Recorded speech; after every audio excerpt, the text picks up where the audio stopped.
A's Extra. We're back on the Anglers Extra pregame show. For the last time this season, Chatham takes on Brewster today at Veterans Field. I'm Joe Puccio with Chatham manager Tom Holliday for the Manager's Show. Tom, a 9-8 win over Harwich in the last game. Now a 2-game win streak. Yeah, that was a fun game. I mean, even down to the last out, and it was a big strikeout for Brian, and that was they put it on Nesson, and I mean they got their money's worth. And I saw the replay the next day, so they must have liked it too. Guy Garibay is batting at the top of the lineup today, was a pinch hitter, had a 2 RBI hit, and had a diving catch in the outfield. What's his impact been like?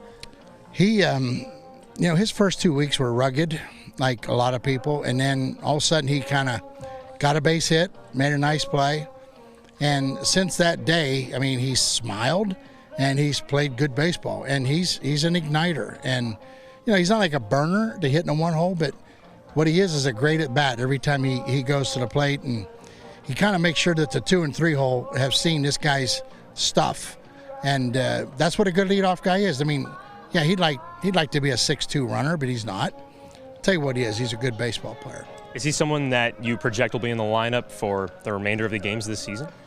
If tomorrow's like today, we may only have 9 players tomorrow, and we may end up with pitchers playing in the outfield every now and then.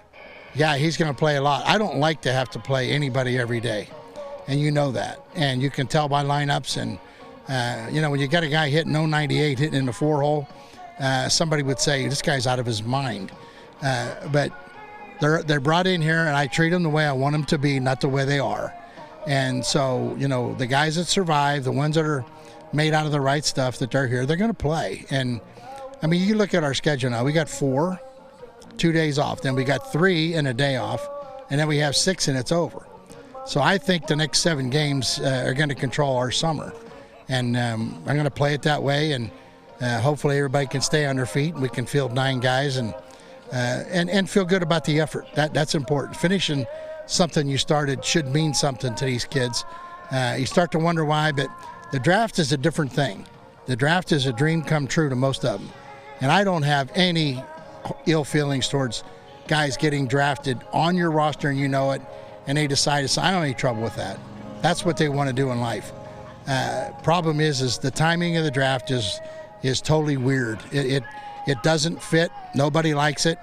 If it's just for a TV show that didn't have the greatest viewing in the world, then they need to go back to the June draft like it was, because this is a disruption. So with the draft over, what's your mindset as a manager? Is it just play the best players and win now? It is. I mean, it's like up and down. I mean, one phone call, you talk to Cy Nielsen, who's tickled to death that he got drafted, and he's saying that without Cape Cod, he wouldn't have been drafted. And then the next one is a phone call from somebody that wants to be with family for the draft, not even knowing if he's going to be drafted, but he wants to have a draft party, with his family. And I'm sitting there thinking, I don't know that you're going to get drafted. But I don't need to be the bubble buster. If you're on that bubble and you think that way, good. But the bottom line is the draft is loaded with highs and lows. And to do it right now, like there's some kids in this league that now that the draft is complete, their heart's broken. And they're going to get checked on whether they stick around here and play or do the proverbial go home and get in a weight room and get ready to play next fall. Those people are going to bother me. Because you know what? You just got knocked on your butt if you didn't get drafted. Get up off your butt and get out on the field and play, and prove to them next year that you're a draft choice. And this league has kind of got a little magic about it, but I think the draft where it is right now has created a lot of confusion for kids. And instead of just being a manager trying to have fun and teach kids how to play ball, do an awful lot of counseling. And honestly, I'm glad the draft is over. You also do a lot of signings and roster movements. Are we going to expect any new names with the A's for the rest of the season? Yes.